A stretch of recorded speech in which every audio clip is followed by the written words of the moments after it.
ನೋಡಿ, ಈ ಹೃದಯಾಘಾತದ ವಿಚಾರದಲ್ಲಿ, ಹೃದಯ ಸ್ತಂಭದ ವಿಚಾರದಲ್ಲಿ ಜನ ಇನ್ನೂ ಕೂಡ ತುಂಬ ಅರಿವನ್ನು ಪಡ್ಕೊಳ್ಬೇಕಾಗಿದೆ. ನನಗೇನೋ ಆಗ್ಬಿಡ್ತು, ಅದೇನೋ ಬಂದ್ಬಿಡ್ತು ಅಂತ ಗಾಬರಿ ಆಗಕ್ಕೆ ಹೋಗ್ಬಿಡಿ. ಇವತ್ತು ಕೂಡ ಅದರ ಸಾವಿನ ಸರಣಿ ಮುಂದುವರಿತಾ ಇದೆ. ಬಟ್ ಯಾತಕ್ಕೆ ಆಗ್ತಾ ಇದೆ ಅನ್ನುವಂಥದ್ದನ್ನು ಇನ್ನೂ ಕೂಡ ವೈದ್ಯರು ಹೇಳಕ್ಕೆ ತಯಾರಿಲ್ಲ. ಜನರಲ್ ಆಗಿ ಹೇಳ್ತಾ ಇದ್ದಾರೆ, ಅದು ಇದು ಕಾರಣಗಳನ್ನು ಹೇಳ್ತಾ ಇದ್ದಾರೆ. ಪರ್ಟಿಕ್ಯುಲರ್ ಆಗಿ ಹಿಂಗೆ ಆಗ್ತಾ ಇದೆ ಅನ್ನೋದನ್ನು ಮರಣೋತ್ತರ ಪರೀಕ್ಷೆಯಲ್ಲೇ ಹೇಳಬೇಕು ಅದನ್ನು. ಬಟ್ ಅದು ಕ್ಲಿಯರ್ ಕಟ್ ಆಗಿ ಬರ್ತಾ ಇಲ್ಲ, ಏನು ಕಾರಣಗಳು ಅಂತ ಹೇಳಿ. ಬಟ್ ಇವತ್ತು ಹೇಗಾಗಿದೆ, ಮತ್ತೆ ಏನು ಸಾವಿನ ಸರಣಿ ಮುಂದುವರೆದಿದೆ, ಇಲ್ಲಿದೆ ನೋಡಿ. ರಾಜ್ಯದಲ್ಲಿ ಮುಂದುವರಿದ ಹೃದಯಾಘಾತ ಸರಣಿ ಸಾವು. ದಿನದಿಂದ ದಿನಕ್ಕೆ ಹೆಚ್ಚಾಗುತ್ತಲೇ ಇದೆ ಸಾವಿನ ಸಂಖ್ಯೆ. ಹೌದು, ರಾಜ್ಯದಲ್ಲಿ ಹೃದಯಾಘಾತ ಸಾವು ಪ್ರಕರಣ ಮುಂದುವರೆದಿದೆ. ಹಾರ್ಟ್ ಅಟ್ಯಾಕ್ಗೆ ಬಲಿಯಾಗ್ತಿರುವವರ ಸಂಖ್ಯೆ ದಿನದಿಂದ ದಿನಕ್ಕೆ ಹೆಚ್ಚಾಗುತ್ತಲೇ ಇದೆ. ಇದು ರಾಜ್ಯದ ಜನರಲ್ಲಿ ಸಾಕಷ್ಟು ಆತಂಕ ಹೆಚ್ಚು ಮಾಡಿದೆ. ಅದರಂತೆ ಇವತ್ತು ಕೂಡ ಹಾರ್ಟ್ ಅಟ್ಯಾಕ್ಗೆ ಸರಣಿ ಸಾವು ಮುಂದುವರೆದಿದೆ. ಮಕ್ಕಳಲ್ಲೂ ಹೃದಯಾಘಾತ. ಬೆಳಗಾವಿಯಲ್ಲಿ ಹೃದಯಾಘಾತಕ್ಕೆ ಯೋಧ ಸಾವು. ರಜೆಗೆ ಊರಿಗೆ ಬಂದಿದ್ದ ಯೋಧನಿಗೆ ಹಾರ್ಟ್ ಅಟ್ಯಾಕ್. ಇಬ್ರಾಹಿಂ ದೇವಲಾಪುರ, ವಯಸ್ಸು 37, ಅನಗೋಳ, ಬೆಳಗಾವಿಯಲ್ಲಿ ಹೃದಯಾಘಾತಕ್ಕೆ ಯೋಧ ಸಾವನ್ನಪ್ಪಿದ್ದಾರೆ. ರಜೆಗೆ ಊರಿಗೆ ಬಂದಿದ್ದ 37 ವರ್ಷದ ಯೋಧ ಇಬ್ರಾಹಿಂ ದೇವಲಾಪುರ ಎದೆ ನೋವಿನಿಂದ ಕುಸಿದು ಬೆಳಗಾವಿ ನಗರದ ಅನಗೋಳದ ಬಜಾರ್ನಲ್ಲಿ ಈ ಘಟನೆ ನಡೆದಿದೆ. ಯೋಧ ಕುಸಿದು ಬಿದ್ದು ಸಾವನ್ನಪ್ಪುತ್ತಿರುವ ದೃಶ್ಯ ಸಿಸಿಟಿವಿಯಲ್ಲಿ ಸೆರೆಯಾಗಿದೆ. ಹಾವೇರಿಯಲ್ಲಿ ಮುಂದುವರಿದ ಹೃದಯಾಘಾತ ಸಾವು. ಸಿಲಿಂಡರ್ ವಿತರಿಸುತ್ತಿದ್ದ ವ್ಯಕ್ತಿಗೆ ಹಾರ್ಟ್ ಅಟ್ಯಾಕ್. ಸುರೇಶ್, ವಯಸ್ಸು 47, ವಿನಾಯಕನಗರ, ಹಾವೇರಿಯಲ್ಲೂ ಹೃದಯಾಘಾತದಿಂದ ಸಾವನ್ನಪ್ಪುತ್ತಿರುವವರ ಸಂಖ್ಯೆ ಹೆಚ್ಚುತ್ತಿದೆ. ಸಿಲಿಂಡರ್ ವಿತರಿಸುತ್ತಿದ್ದ ವ್ಯಕ್ತಿ ಹೃದಯಾಘಾತಕ್ಕೆ ಬಲಿಯಾಗಿದ್ದಾರೆ. 47 ವರ್ಷದ ಸುರೇಶ್ ಹೃದಯಾಘಾತದಿಂದ ಸಾವನ್ನಪ್ಪಿದ್ದಾರೆ. ಹಾವೇರಿಯ ವಿನಾಯಕನಗರ ಸಿ ಬ್ಲಾಕ್ ನಿವಾಸಿಯಾಗಿರುವ ಸುರೇಶ್ಗೆ ತಡರಾತ್ರಿ ಎದೆನೋವು ಕಾಣಿಸಿಕೊಂಡಿತ್ತು. ಆಸ್ಪತ್ರೆಗೆ ಕರ್ಕೊಂಡು ಹೋಗುವಷ್ಟರಲ್ಲಿಯೇ ಸುರೇಶ್ ಸಾವನ್ನಪ್ಪಿದ್ದ. ಕಲಬುರಗಿಯಲ್ಲಿ ಹೃದಯಾಘಾತಕ್ಕೆ ಟೆಕ್ಕಿ ಬಲಿ. ಆಸ್ಪತ್ರೆಯಲ್ಲಿ ಚಿಕಿತ್ಸೆ ಫಲಕಾರಿಯಾಗದೆ ಸಾವು.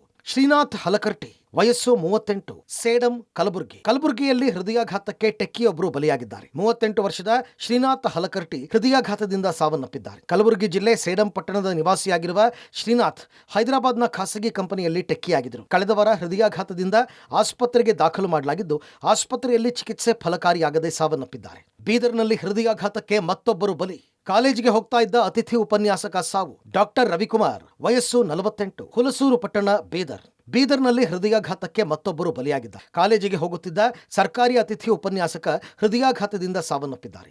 48 ವರ್ಷದ ಡಾಕ್ಟರ್ ರವಿಕುಮಾರ್ ಅಂತಪ್ಪ ತೇಲ್ಕರ್ ಕಾಲೇಜಿಗೆ ಹೋಗುವಾಗ ಹಠಾತ್ ಎದೆನೋವು ಕಾಣಿಸಿಕೊಂಡು ಕುಸಿದು ಬಿದ್ದಿದ್ದಾರೆ. ಬಳಿಕ ಅವರನ್ನು ಆಸ್ಪತ್ರೆಗೆ ದಾಖಲು ಮಾಡಲಾಯಿತಾದರೂ ಚಿಕಿತ್ಸೆ ಫಲಕಾರಿಯಾಗದೆ ಸಾವನ್ನಪ್ಪಿದ್ದಾರೆ. ಕಳೆದ ವಾರದ ಹಿಂದಷ್ಟೇ ಒಂದೇ ದಿನ ಭಾಲ್ಕಿ ಹಾಗೂ ಔರಾದ್ನ ಇಬ್ಬರು ಯುವಕರು ಹೃದಯಾಘಾತಕ್ಕೆ ಬಲಿಯಾಗಿದ್ದರು. ಚಾಲಕರೇ, ಆರೋಗ್ಯದ ಬಗ್ಗೆ ಇರಲಿ ಎಚ್ಚರ ವಹಿಸದಿದ್ದರೆ ಹೃದಯ ಸಂಬಂಧಿ ಕಾಯಿಲೆ ಪಕ್ಕ.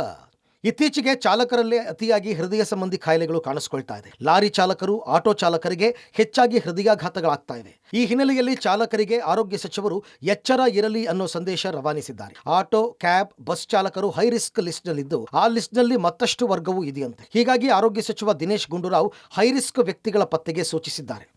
ಒಟ್ಟು 20ರಲ್ಲಿ 6 ಜನ ಅವರು ಆಟೋ ಮತ್ತು ಕ್ಯಾಬ್ ಡ್ರೈವರ್ಸ್. 30% ಅಷ್ಟು ಅದರಲ್ಲಿ ಹೃದಯಾಘಾತಕ್ಕೆ ಒಳಗಾಗ್ತಾ ಇರುವಂತವರು ಆಟೋ ಚಾಲಕರು ಮತ್ತು ಈ ಟ್ಯಾಕ್ಸಿ ಚಾಲಕರು ಅಥವಾ ಡ್ರೈವರ್ಸ್ ತುಂಬಾ ಹೈ ರಿಸ್ಕ್ ಅಲ್ಲಿ ಇದ್ದಾರೆ. ಇದು ನಾವು ಖಂಡಿತವಾಗೂ ಗಮನಿಸಬೇಕಾಗಿರುವಂತ ಈ ವರದಿಯಲ್ಲಿ ಬಂದಿರುವಂತ ವಿಷಯ.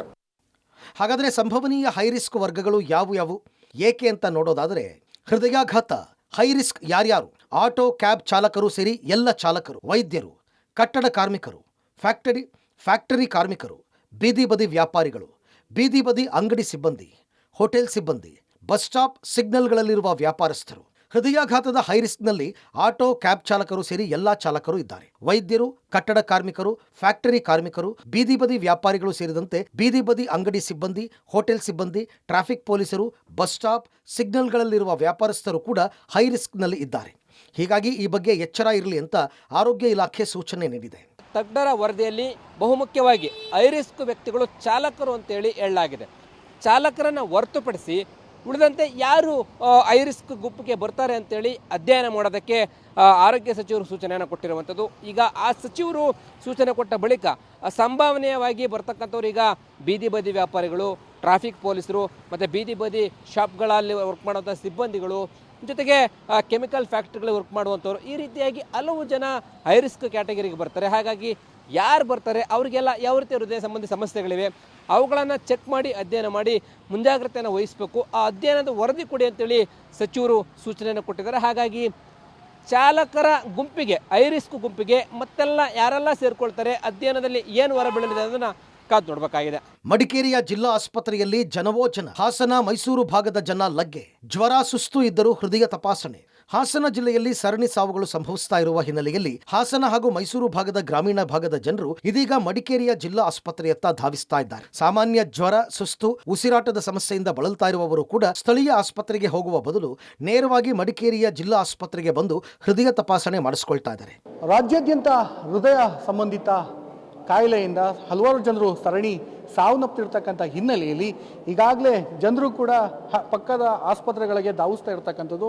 ಅನೇಕ ಆಸ್ಪತ್ರೆಗಳಿಗೆ ಹೃದಯ ಸಂಬಂಧಿತ ಕಾಯಿಲೆಯಿಂದಲೇ ಬಳಲ್ತಾ ಇರ್ತಕ್ಕಂಥ ಯಾರು ಜನರಿದ್ದಾರೆ ಅವರೆಲ್ಲರೂ ಕೂಡ ಇದೀಗ ಬಹುತೇಕ ಎಲ್ಲ ಆಸ್ಪತ್ರೆಗಳಿಗೂ ಮುಗಿಬೀಳ್ತಾ ಇದ್ದಾರೆ.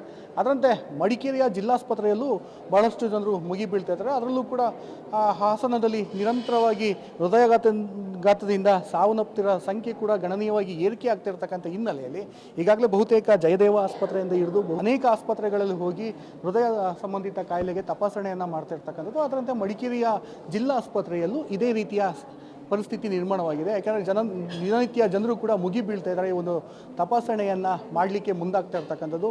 ಬೆಳಗ್ಗೆಯಿಂದನೇ ಸರತಿ ಸಾಲಿನಲ್ಲಿ ನಿಂತ್ಕೊಂಡು ಈ ಒಂದು ಹೃದಯ ಸಂಬಂಧಿತ ಕಾಯಿಲೆ ಏನಿರುತ್ತೆ, ಬೇರೆ ಬೇರೆ ಸಮಸ್ಯೆಗಳಿಂದ ಏನು ಬಳಲ್ತಾ ಇರ್ತಾರೆ, ಆ ಒಂದು ಸಮಸ್ಯೆಗೆ ಮುಗಿಬೀಳ್ತಾ ಇರ್ತಕ್ಕಂಥದ್ದು, ನಿರಂತರವಾಗಿ ತಪಾಸಣೆಗೆ ಕೂಡ ಒಳಗಾಗ್ತಾ ಇರ್ತಕ್ಕಂಥದ್ದು.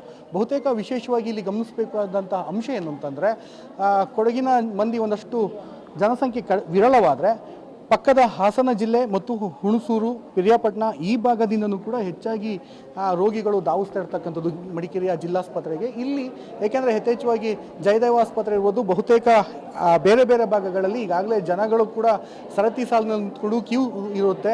ಒಂದು ರೀತಿ ತಪಾಸಣೆಗೂ ಕೂಡ ಒಂದು ರೀತಿ ಕಷ್ಟ ಆಗುತ್ತೆ ಅನ್ನೋದು ಇರೋದ್ರಿಂದ ಹಲವಾರು ಗ್ರಾಮೀಣ ಭಾಗದ ಜನರು ಈ ಒಂದು ಜಿಲ್ಲಾಸ್ಪತ್ರೆಗೆ ಧಾವಿಸ್ತಿರ್ತಕ್ಕಂಥದ್ದು ಬಹಳ ನಾವು ಇಲ್ಲಿ ನೋಡ್ಬೋದು. ಬಹಳ ನಮ್ಮ ಕ್ಯಾಮ್ರಾಮನ್ ಕೂಡ ತೋರಿಸ್ತಾ ಇದ್ದಾರೆ.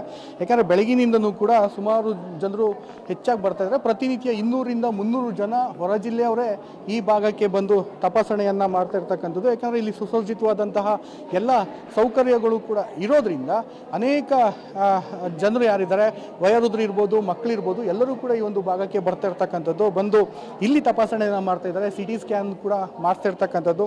ಒಂದು ರೀತಿ BP ಹೈ BP ಆದರೂ ಅಥವಾ ಶುಗರ್ ಟೆಸ್ಟಿಂಗ್ ಇವೆಲ್ಲವೂ ಕೂಡ ಸರ್ವೇ ಸಾಮಾನ್ಯವಾಗಿ ಕಳೆದ ಒಂದು ವಾರದಿಂದ, ಅದರಲ್ಲೂ ಒಂದು ವಾರದಿಂದ ಅಂತೂ ಕೊಡಗು ಜಿಲ್ಲಾಸ್ಪತ್ರೆಯಲ್ಲಿ ಯಥೇಚ್ಛವಾಗಿ ರೋಗಿಗಳ ಸಂಖ್ಯೆ ಗಣನೀಯವಾಗಿ ಏರಿಕೆ ಆಗ್ತಾ ಇರ್ತಕ್ಕಂಥದ್ದು. ಇನ್ನು ಹಾಸನ ಜಿಲ್ಲೆಯಲ್ಲಿ ಹೃದಯಾಘಾತಗಳಿಂದ ಜನರಲ್ಲಿ ಆತಂಕ ಹೆಚ್ಚಿದೆ. ಈ ಹಿನ್ನೆಲೆಯಲ್ಲಿ ಜನರಲ್ಲಿ ಜಾಗೃತಿ ಮೂಡಿಸಲು ಜಿಲ್ಲಾಡಳಿತ ಪ್ರಯತ್ನ ಪಡ್ತಾ ಇದ್ದು, ಹಾಸನ ಜಿಲ್ಲಾ ವೈದ್ಯಾಧಿಕಾರಿಗಳ ಸಂಘ ಜಿಲ್ಲಾಡಳಿತದಿಂದ ಹೃದಯಕ್ಕೆ ಹೆಜ್ಜೆ ಹಾಕೋಣ, ಆರೋಗ್ಯ ಗೆಲ್ಲೋಣ ಘೋಷಣೆಯಡಿ ವಾಕಥಾನ್ ನಡೆಸಿದರು. ಒಟ್ಟಾರೆ ರಾಜ್ಯದಲ್ಲಿ ದಿನ ಕಳೆದಂತೆ ಹೃದಯಾಘಾತ ಪ್ರಕರಣ ಹೆಚ್ಚಾಗ್ತಾ ಇದ್ದು ಜನರಲ್ಲಿ ಸಾಕಷ್ಟು ಆತಂಕ ಮೂಡಿಸ್ತಾ ಇರೋದಂತೂ ಸತ್ಯ. News desk, public TV.